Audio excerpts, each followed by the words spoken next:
नमस्कार, बाखबर में आपका स्वागत है। मैं हूं राघवेंद्र सिंह। बाखबर में आज हम बात करेंगे मध्य प्रदेश शिवराज सिंह चौहान के कैबिनेट के डिनर डिप्लोमेटिक पर। दरअसल डिनर डिप्लोमेसी की बात हम इसलिए कर रहे हैं क्योंकि कल मंगलवार का दिन है।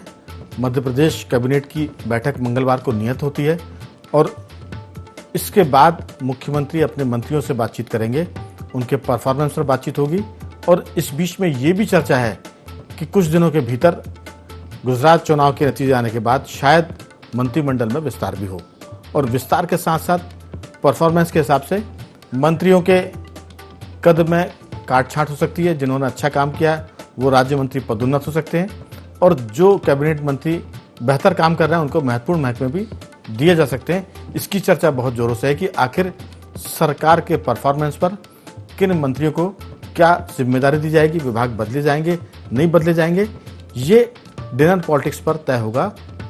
इस पर हम इसलिए भी विस्तार से बात कर रहे हैं क्योंकि भाजपा में ऐसा रिवाज कम था, लेकिन मध्य प्रदेश में ज्योतिरादित्य सिंधिया के भाजपा में शामिल होने के बाद कांग्रेस का एक पूरा ग्रुप जब भाजपा में मर्ज हुआ तो उसके संतुलन के लिए भी इस तरह की कवायद हो रही है। उम्मीद करते हैं कि ये डिनर पॉलिटिक्स या डिनर डिप्लोमेसी भाजपा के मंत्रिमंडल को मजबूत करेगी और सरकार के परफॉर्मेंस को बेहतर करेगी। चर्चा करने के लिए हमारे साथ इस मुद्दे पर स्टूडियो में मौजूद हैं दो विशेष मेहमान। मध्य प्रदेश के वरिष्ठ पत्रकार श्री रमेश शर्मा जी, हमारे युवा पत्रकार साथी आशीष दुबे जी और स्काइप पर रहेंगे हमारे पत्रकार साथी संदीप पौराणिक जी। आप सभी का बहुत बहुत स्वागत है। चर्चा रमेश शर्मा जी आपसे इसलिए कि लंबे समय से बीजेपी की सरकार मध्य प्रदेश में है, लगभग 18.5 साल से ऊपर हो चुका है। क्या आपको कभी लगता है कि बीजेपी की सरकार में मंत्रिमंडल विस्तार को लेकर या मंत्रियों के विभागों में फेरबदल को लेकर कभी चुनाव के पहले इस तरह की डिनर डिप्लोमेसी की या डिनर पॉलिटिक्स की बातचीत हुई हो? क्योंकि ये चर्चा बहुत जोरों से पिछले 2 महीने से चल रही है कि सिंधिया समर्थक ऐसे मंत्री जिनका परफॉर्मेंस ठीक नहीं है या भाजपा के, अब तो खैर सभी भाजपा है, लेकिन सिंधिया गुट की एक तरह से प्रतिष्ठा भाजपा के भीतर बनी हुई है कि ये सिंधिया कैंप के लोग हैं। आपको लगता है कि कल की जो बातचीत होगी मुख्यमंत्री की अपने मंत्रियों से, वो मंत्रिमंडल विस्तार और उनके मंत्रियों के कामकाज को लेकर कितनी वजनदार साबित हो सकती है? आपकी राय। देखिए, मोटे तौर पर मंत्रियों को अपने निवास पर डिनर पर बुलाना, ये वैसे मेरी दृष्टि में ये पहला अवसर नहीं है। इससे पहले भी मुख्यमंत्री ने अनेकों बार, ये ठीक है कि कोरोना के बाद ये जो चौथा कार्यकाल उनका है, इस कार्यकाल में थोड़ा सा सबके जो परफॉर्मेंस है वो थोड़ा सा अलग दिखता है, लेकिन अगर उससे पहले के कार्यकाल में देखेंगे तो 2-3 अवसरों पर हमेशा मुख्यमंत्री निवास पर भी डिनर हुआ है, भाजपा कार्यालय में भी डिनर हुए हैं। एक अवसर होता था विधानसभा की तैयारी में, तो विधानसभा की तैयारी में भी लगभग 2 बार हो जाता था डिनर। मंत्रियों का डिनर अलग होता था, विधायकों का डिनर अलग हो जाता था। और दूसरा चुनाव की तैयारी में, ये चुनाव की तैयारी चाहे वो नगर निगम की हो कि पंचायतों की हो, मंत्रियों का डिनर होया ही करता था।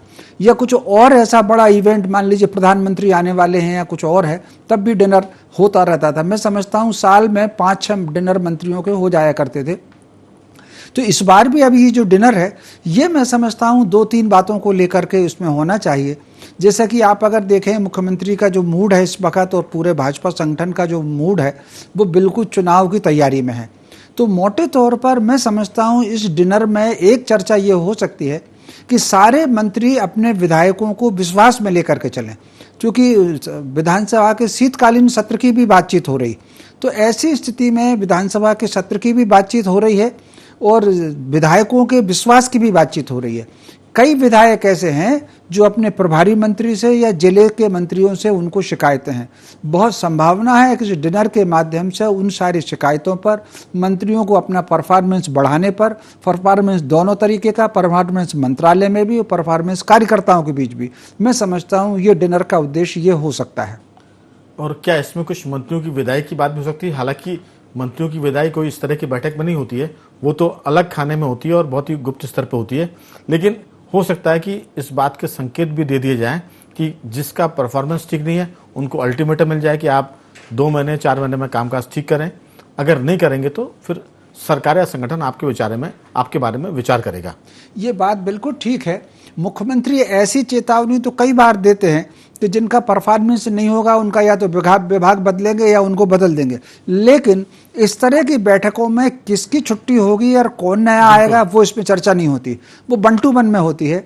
1-to-1 में कोई बड़ा पदाधिकारी मंत्री से कहता है कि यार आपको इस्तीफा दे देना चाहिए, या फिर मुख्यमंत्री खुद बुला के कहते हैं या फोन पर बात कर लेते हैं।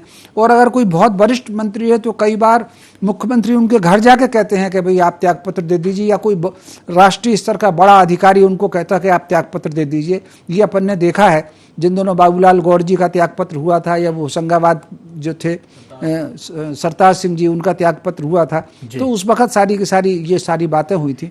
तो कल की मतलब ये जो डिनर होने वाला है, इस डिनर में मंत्रियों के जोड़ने घटाने पर या विभाग बदलने पर चर्चा की संभावना नहीं है। बिल्कुल आशीष जी, दरअसल आपको याद होगा कि पिछली बार जो विधायक दल की बैठक मुख्यमंत्री निवास में हुई थी, वहां अचानक मुख्यमंत्री ने विधायकों से 1-to-1 बातचीत भी की थी, और ये बातचीत का दौर अगले दिन भी चला था। और उसमें ये बताया गया था कि जो सर्वे कराया गया है उस सर्वे रिपोर्ट के आधार पर सीएम ने अचानक विधायकों से बातचीत की और उनको बताया कि ऐसा सूत्रों का कहना है कि उनको बताया गया कि आपकी ये रिपोर्ट है, आप इतने माइनस में इतने प्लस में, अपना परफॉर्मेंस ठीक करें। इस तरह की बातचीत हुई थी। तो क्या कल की या बाद की जो बैठकें हो सकती हैं उसमें मुख्यमंत्री अपने मंत्रियों से भी 1-to-1 बातचीत कर सकते हैं? कैबिनेट की बैठक के बाद उनके परफॉर्मेंस को लेकर, जो अधिकारियों की रिपोर्ट होती है विभाग को लेकर उसको, विधायकों की शिकायतों को लेकर, संगठन से जो फीडबैक मिलता है मंत्रियों के बारे में उसको लेकर। तो ये तमाम चीजें हैं जो 2023 की तैयारी पर मुझे लगता है कि फोकस होगी पूरी बैठक। विधानसभा सत्र की तैयारी पर तो निश्चित ही होगी, लेकिन इस बार मुझे लगता है कि अब समय बचा नहीं है। 1 साल है और जाहिर है कि 45 दिन पहले आचार संहिता लग जाती है, तो आप ये मान लें कि पूरे 10 महीने लगभग बचे हैं।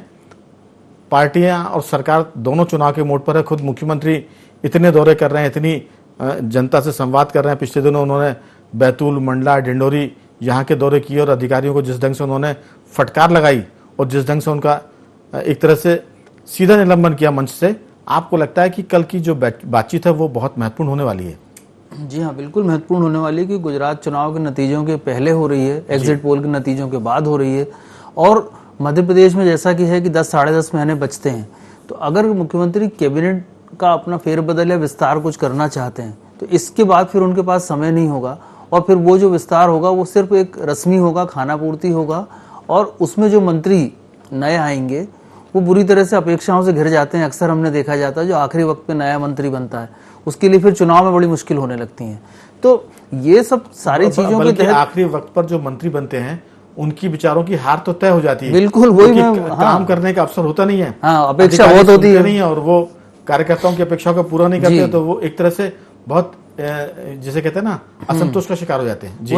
वही बात है कि इसलिए अगर वो मंत्रिमंडल का जो है नया चेहरा जो है वो बहुत जल्दी सामने आना ही वाला है, क्योंकि अब इसके बाद जो जैसे हम बात कर रहे हैं फिर मौके होंगे नहीं, क्योंकि पार्टी पूरी तरह से चुनाव की मोड में चली जाएगी और बहुत सारी चीजें जो है बदलती चली जाएंगी। तो इसलिए भी ये जो कल की डिनर अगर होता है, जो अभी प्रपोज है, अगर वो होता है तो उसमें निश्चित तौर पे बात होगी। और विधायकों से देखिए सीएम एक बार बात कर चुके हैं, सिर्फ मालवा और निमाड़ के विधायकों के समूह से बात बाकी है, बाकी सारे क्षेत्र के विधायकों से समूहों में वो बात कर चुके हैं। अब मंत्रियों से वो अगर कल बात करते हैं तो जाहिर तौर पर तो वो उनकी परफॉर्मेंस पे बात होगी या उनका जो पार्टी का एजेंडा है उस पर बात होगी, लेकिन ये सब मन टटोलने जैसी परिस्थितियां हैं। और इसके बाद निश्चित तौर पर मंत्रियों का मंत्रिमंडल का नया शेप बनने वाला है। लेकिन जहां तक ये बात है किसको हटाया जाएगा या किसका कद छांटा जाएगा, बढ़ाया जाएगा, ये इसमें अभी एक मैं चीज देखता हूँ कि BL संतोष अभी भोपाल आए थे जी, और वो उन्होंने यहाँ बैठकें की हैं।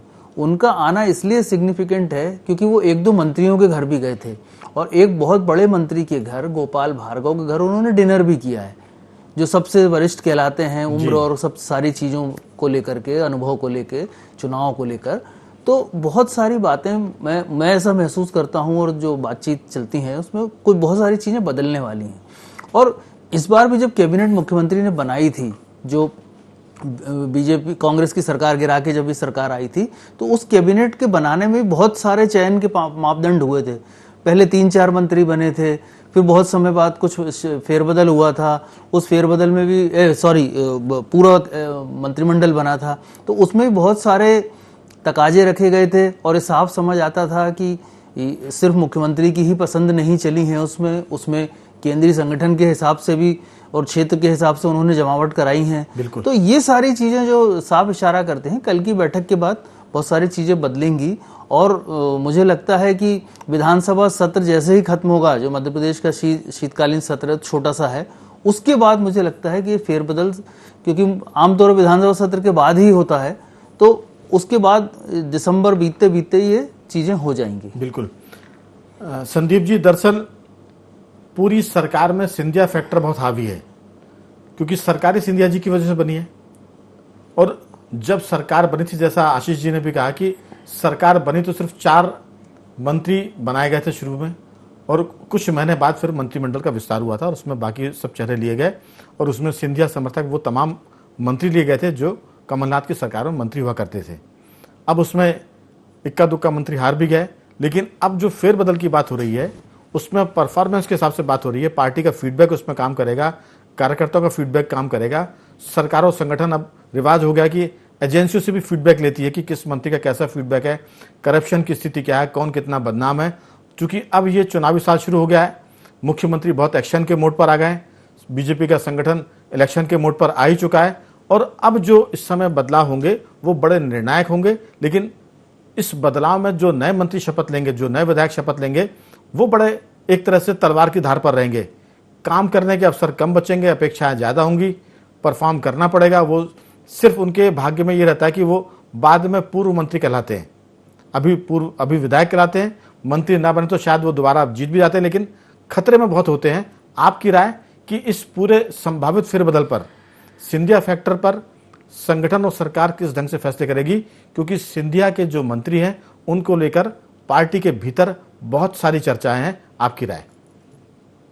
देखिए राघवेंद्र जी, बात बिल्कुल सही है कि मध्य प्रदेश की सरकार बनाने में ज्योतिरादित्य सिंधिया और उनके गुट की बड़ी भूमिका रही जी। मंत्री भी उनके बने। आप ये मान लीजिए कि सिंधिया गुट के जितने मंत्री हैं उतने तो रहेंगे, नाम बदल सकते हैं, बाकी संख्या लगभग वही रहेगी। उसमें बहुत ज्यादा बदलाव की संभावना मेरे को नजर नहीं आती, क्योंकि सिंधिया की जो हैसियत है या वर्तमान में पार्टी को जरूरत है, तो पार्टी भी सिंधिया को नाराज करना नहीं चाहेगी, क्योंकि चुनाव करीब है। जैसा आपने कहा, जहां तक मुझे ये लग रहा है कि जो डिनर की पॉलिटिक्स की बात कर रहे हैं आप कल, वो कहीं ना कहीं हिदायत देने के लिए ज्यादा लग रही है मुझे। क्योंकि जैसा आशीष जी ने कहा, शर्मा जी ने भी कहा कि विधानसभा का सत्र है, सत्र से पहले तो बदलाव नहीं होगा। एक चीज तो तय होगी कि विधानसभा सत्र के पहले जिस तरह का शिवराज जी का आक्रामक रुख है, जगह जगह जा रहे हैं, उन तक जो अब जमीनी फीडबैक आ रहा है। आप एक चीज और देखिए कि जिन योजनाओं में जिन डिपार्टमेंट्स की कमी सामने आ रही है, उन मंत्रियों की क्लास तो तय मानिए आप, क्योंकि आपको सरकार की भी छवि बनानी है। तो कहीं ना कहीं मुझे लगता है ये तैयारी शुरू हो गई है फेरबदल की। डिपार्टमेंट बदले जा सकते हैं और जिस गुट से, जैसे आपने सिंधिया की बात कही, सिंधिया के 8 मंत्री हैं तो 8 तो रहेंगे, आप ये मान के चलिए। वो चेहरे बदल सकते हैं, नाम बदल सकते हैं, डिपार्टमेंट बदल सकते हैं, लेकिन संख्या उनकी उतनी रहेगी। और आने वाला समय, जैसा आपने कहा कि पूर्व मंत्री हो जाता है, तो बहुत से विधायक ऐसे हैं जो मंत्री नहीं बनना चाह रहे हैं। मैं जहां तक जिनके संपर्क में भी हूं, उनकी इच्छा बहुत ज्यादा मंत्री बनने में नहीं है, उनके पास समय बहुत कम बचा है और सारा ठीकरा फूटेगा तो उन पर फूटेगा। हाँ, कुछ विधायक ऐसे हैं जो लालायित हैं, वो जरिए संगठन, जरिए नेताओं के मंत्रिमंडल में जगह बनाना चाह रहे हैं। मुझे लगता है कि आने वाले समय में सत्ता और संगठन की भी एक बैठक होगी और उसमें हो सकता है कि कोई नई राय बने। बिल्कुल, आपने ठीक है। लेकिन एक बात है संदीप जी, जो उम्रदराज विधायक है, जिनको मालूम है कि अगली बार उनका टिकट कट सकता है, वो जरूर चाहेंगे कि मंत्री तो बन जाए, ताकि वो जीवन भर अपनी प्रोफाइल में या अपने उसमें लिखें कि पूर्व मंत्री, इतने बार 3 बार के विधायक और पूर्व मंत्री। तो कहीं ना कहीं उम्रदराज विधायक जरूर मंत्री बनना चाहेंगे, भले ही वो अगला चुनाव जीते हारे, टिकट मिले ना मिले वो अलग बात है। ये बात जरूर मुझे लगता है कि इस पर फोकस करने की जरूरत है। और दूसरा ये कि विभागों में फिर बदल तो तय है, क्योंकि परफॉर्मेंस जिनका खराब है उनको मंत्रिमंडल से बाहर ना निकाला जाए। खासतौर से जो ज्योतिरादित्य सिंधिया समर्थक मंत्री हैं, वो भले ही सरकार में रहें, लेकिन उनके विभाग हल्के और भारी हो सकते हैं, क्योंकि मामला चुनाव जीतने का, सरकार बनाने का है। अगर सरकार ही नहीं बनेगी तो फिर मंत्री बने रहने का फायदा क्या है? तो मैं लौटूंगा आपके पास, ये 2-3 सवाल आपसे हैं।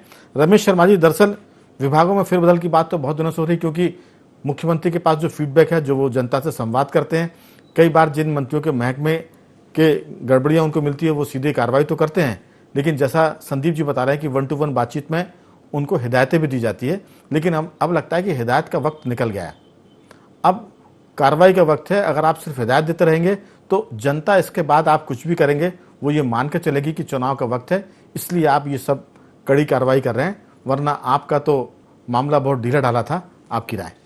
ये बात तो आपने बिल्कुल ठीक कही कि ये अब निर्देश देने का समय तो चला गया है, अब चेतावनी देने का समय है और सतर्क करने का समय है। लेकिन ये सतर्कता की बात या चेतावनी की बात इस तरीके से सामूहिक भोज में नहीं होती, वो 1-to-1 में ही होती है। तो मैं समझता हूँ इसके बाद मुख्यमंत्री जी 1-to-1 सिलसिला शुरू कर सकते हैं, या बहुत संभव है कि करते भी हों और जिसके उन्होंने चुपचाप इसकी जानकारी ना दी हो, मीडिया को ना दी हो, अनौपचारिक रूप से ये बातचीतें उसका सिलसिला शुरू हो गया होगा जी। तो मोटे तौर पर इस समय वाकई यही एक मौका है। इसके डिनर के माध्यम से तो कहीं ना कहीं मुझे लग रहा है कि वो परफॉर्मेंस की जो सामूहिक उद्बोधन होता है कि आपको क्या करना है और किन नीतियों को आपको ज़्यादा प्रचार करना है।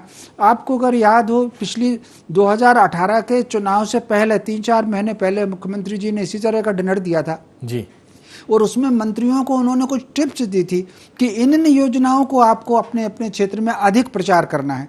तो बहुत संभव है कि कुछ ऐसे बिंदु हों जिन बिंदुओं को उन पर ज़्यादा जोर देना है। हमेशा इस तरह की बातों में 2 प्रकार के बिंदु होते हैं, एक तो घोषित बिंदु होते हैं और एक अघोषित बिंदु भी होते हैं। तो मैं समझता हूँ डिनर की इस तरह की जो बैठक होती है इसमें दोनों बिंदुओं पर चर्चा होती है और बहुत संभावना है कि अगले रणनीति क्या हो, क्योंकि पिछले साल अगर आप देखें 2018 में तो 6 अक्टूबर के आसपास आचार संहिता लग गई थी जी। तो अब 9-10 महीने ही कायदे से सरकार के बचे हैं। तो इस डिनर में मंत्रियों को यही चेतावनी दी जा सकती है, ये निर्देश दिए जा सकते हैं कि क्या उनको 8 महीने में 9 महीने में करना है, इसकी संभावना इस डिनर पर लग रही है। बिल्कुल आशीष जी, दरअसल एक पुरानी परंपरा हर कोई चाहता भी है, हर मुख्यमंत्री या संगठन चाहता है, जिसकी भी सरकार होती है वो मंत्रियों से अपेक्षा करता है कि वो अपनी सीट तो जिताएंगे जहाँ से वो विधायक बने हैं मंत्री के नाते, और उसके साथ साथ अपने क्षेत्र से लगी 2-3 सीटों का और उनको जिम्मा देते हैं कि वो उन पर भी काम करके उसको जिता कर लाए, क्योंकि आप सरकार में मंत्री हैं तो आसपास की 2-3 सीटों का आप प्रभावित कर सकते हैं। तो अगर 30 मंत्री हैं और एक मंत्री के जिम्मे अगर 4 सीटें कर दी गई तो 120 सीटें तो वैसे ही हो जाती है। तो हमें लगता है कि ये भी फार्मूला बहुत ताकत से बातचीत में जरूर आ सकता है, अभी आए या बाद में आए, कि एक मंत्री खुद की सीट बचाए और साथ में 3 या 4 सीटों को जिताए। अगर ये फार्मूले पर काम हुआ तो फिर बहुत से ऐसे मंत्री के कद घट बढ़ सकते हैं जिनका विभाग ही बहुत कमजोर है या जिनकी विभाग से बड़ी शिकायतें आ रही हैं, भ्रष्टाचार की शिकायतें हैं, नौकरशाही उन पर हावी है, इस तरह की बातचीत, और खासतौर से जिनका कार्यकर्ताओं से संवाद ठीक नहीं है। ये अगर कार्यकर्ताओं का मसला इस बार की बैठक में महत्वपूर्ण हो सकता है, क्योंकि पार्टी कार्यकर्ताओं को लेकर चुनाव में जाएगी। अगर कार्यकर्ता असंतुष्ट है, उसके टूल ही अगर खराब है, तो फिर चुनाव में कैसे जीत हासिल होगी। इस पर जोर होगा कि मंत्री अपने कार्यकर्ताओं का ध्यान रखें, उनकी समस्याओं को उनके द्वारा बताए गए तबादलों पर काम करे या उनके पदस्थापन पर। आपकी राय? बिल्कुल सही है, क्योंकि देखिए मंत्रियों को जो चुनाव जिताने की जिम्मेदारी होती है तो वो तो इसलिए है कि सरकार ने उनको उन्हें मंत्री पद बना, उन्हें नवाजा गया है, उन्हें अधिकार दिए गए हैं। तो उनका जो जिले का प्रभार होता है, एक तो उनकी खुद की अपने जिले की सीट होती है और फिर जिले के प्रभार होते हैं, तो अपेक्षा की जाती है कि कुछ ना कुछ वो ऐसा वहाँ पर इतना ऐसा उर्वरक उसको बना दे कि ऐसा कि कम से कम अपनी सीट के अलावा 1-2 सीटें वो जितवा दें। तो ये तो एक स्वाभाविक अपेक्षा है, लेकिन जब चुनाव हमने देखा कई मंत्री खुद ही लुढ़क जाते हैं। बिल्कुल है, वो खुद ही ढेर हो जाते हैं या एडवोकेट हो जाते हैं। हर चुनाव में वो 3-4 सीटें तो जीते ना, वो खुद ही संघर्ष करते दिखते हैं। हर चुनाव में ऐसा होता है कि 30% 35% जो मौजूदा विधायक हैं वो हारते हैं और जो पिछली बार हार गए वो जीत के आते हैं जी। तो हर पार्टी के साथ ये हो ही जाता है। तो मंत्रियों से अपेक्षा तो होती है, लेकिन मंत्री अपनी सीट बचाने में इतने व्यस्त और चिंतित हो जाते हैं कि वो सारी चीजें फिर गौण हो जाती हैं। लेकिन जहाँ तक कार्यकर्ताओं से और समन्वय की सारी बातें हैं, तो इसको लेके जो बीजेपी के जो संगठन के बड़े पदाधिकारी हैं, मुरलीधर राव हैं, शिव प्रकाश हैं और दूसरे लोग हैं, ये कई बार नाराजगी जता चुके हैं। और ये पहली बार बीजेपी में लगभग हुआ है कि इतने बड़े प्रभारियों ने जिला स्तर पर जाकर बैठकें करी हैं। तो वो चीज भाजपा के अंदर खाने ये चीज साफ है कि कार्यकर्ताओं में, मंत्रियों में, नेताओं में, प्रशासन में किसी में समन्वय नहीं है। और दूसरी बात इसमें यह भी है कि मंत्रियों की बातें नहीं सुनी जा रही, तो कुछ एक केंद्रीकरण जैसी स्थिति बनी है मध्य प्रदेश में। तो सारी चीजें जो है, सारी रिपोर्टिंग का सिस्टम का सेंटर एक ही हो गया है। तो इसलिए भी मंत्री जो है और जो बड़े नेता हैं वो प्रशासन की नजर में, प्रशासन उन्हें नजरअंदाज कर देता है। बिल्कुल। तो ये सारी चीजें अब सामने आ रही हैं, और मुख्यमंत्री यदि औचक दौरा करके एक नीचे के एसडीओ सब इंजीनियर को निलंबित कर रहे हैं, तो ये सोचा जाना चाहिए कि ये सिस्टम ऊपर से खराब है, तो अधिकारियों को ऊपर से कसा जाना चाहिए। छोटे छोटे सब इंजीनियर, और इनसे स्थितियां सुधरेंगी नहीं। बिल्कुल, ये ऊपर से होगा। आशीष जी, दरअसल राजनीति में जो विधायक बनता है और मंत्री बनता है, उसको इतनी समझ तो होती है कि वो किस तरह से समन्वय से काम करे।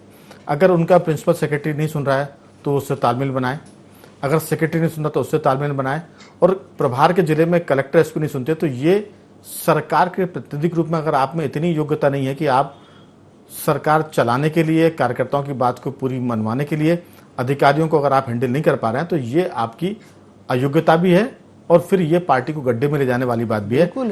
संदीप जी, दरअसल सारा मामला, जैसा आशीष जी बता रहे हैं कि अब बड़े बड़े संगठन के पदाधिकारी जिले स्तर पर बैठक करके फीडबैक ले रहे हैं नीचे तक के कार्यकर्ताओं से, जनता से, तो कहीं ना कहीं अब उन मंत्रियों की काबिलियत भी दांव पर है, जो खुद की सीट भी उनकी खतरे में है, क्योंकि एजेंसियों के सर्वे रिपोर्ट सबके पास है, सीएम के, चीफ मिनिस्टर के पास भी है, संगठन के पास भी है।